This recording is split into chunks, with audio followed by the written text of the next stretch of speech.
Hi, I'm Anne Frankel, the founder of JerusalemExperience.com, and today we're visiting the Pool of Siloam at the City of David here in Jerusalem.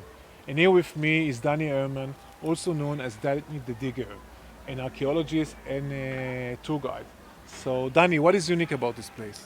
Well, this is one of the few places where, through archaeological means, you can find a site, a place that is mentioned in the scriptures. In this case, an event that is mentioned only in the Gospel of John, of Jesus curing a blind person. The place mentioned is the Pool of Siloam. And where is it? In 2004, and only in 2004 we actually found it. We thought it was in a different location, but archaeology proved it to be at the very southern end of this slope. Let me show you what it's all about. Welcome to JerusalemExperience.com, the place where you can watch videos from Jerusalem and its holy sites from your computer at home. The Gospel of John, and only the Gospel of John, records Jesus performing a miracle at the site called the Pool of Siloam. A blind person approaches him seeking redemption and cure to his blindness. Jesus puts mud on his face and tells him, now wash it off in the water of the Pool of Siloam. The blind person does so and he regains his eyesight. Now the question is, where is this site? In the Byzantine period, the spot of the Pool of Siloam was identified in another location and a big church was built over it. And until 2004, also modern scholarship thought that's the location. But then, in 2004, maintenance work done here uncovered a set of steps. And yet the corner over here seems to indicate it's not some step street, but it's part of a big immersion pool for the public. Here is an assumption of what the whole thing looked like. We are now looking at just the corner of it over here. And this is dated to the time of Jesus. So this, people, is probably the real Pool of Siloam. This is where Jesus performed his miracle. Where did the water come from? Let's go to the source of the water.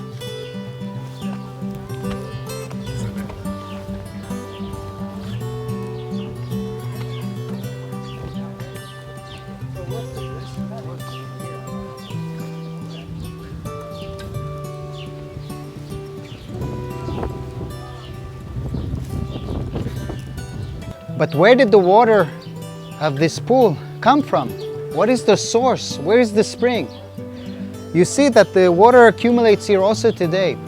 And without this modern plastic pipeline, this whole area would be flooded. But the source is actually 500 meters away from us, and it reaches this part of the city by a tunnel that was dug 700 years before Jesus used this Pool of Siloam. The tunnel that feeds this pool is actually from the Old Testament days, from the time of King Hezekiah. In 701 BC, that king commanded the creation of a tunnel to take the water to a secured area in fear of the Assyrian attack. And that kept being used also in the time of Jesus, and in fact, it still works to this day. Let's go and see it.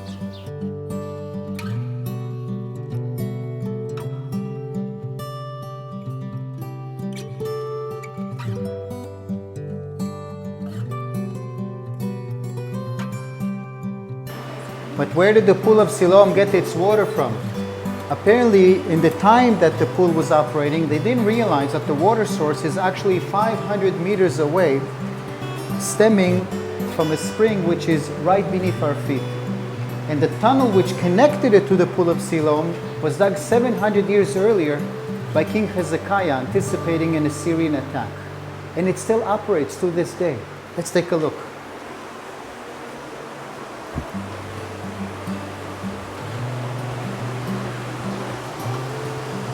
This is the first place where the water can be seen.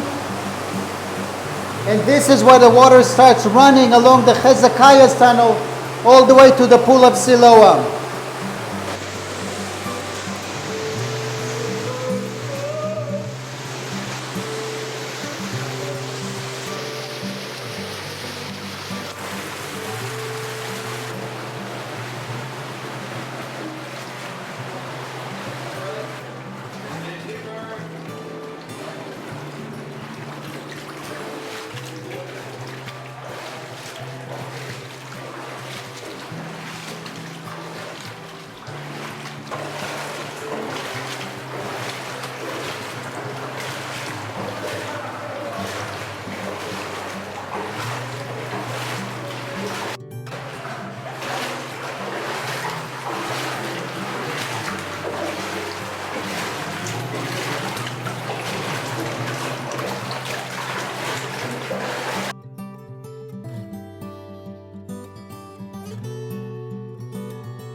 So the water tunnel today ends where the kids are now looking into it.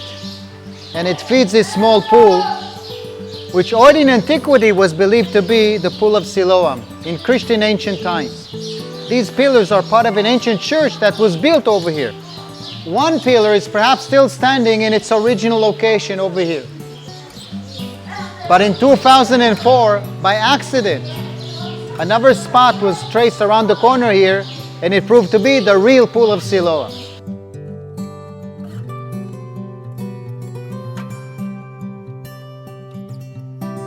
The water continued to flow.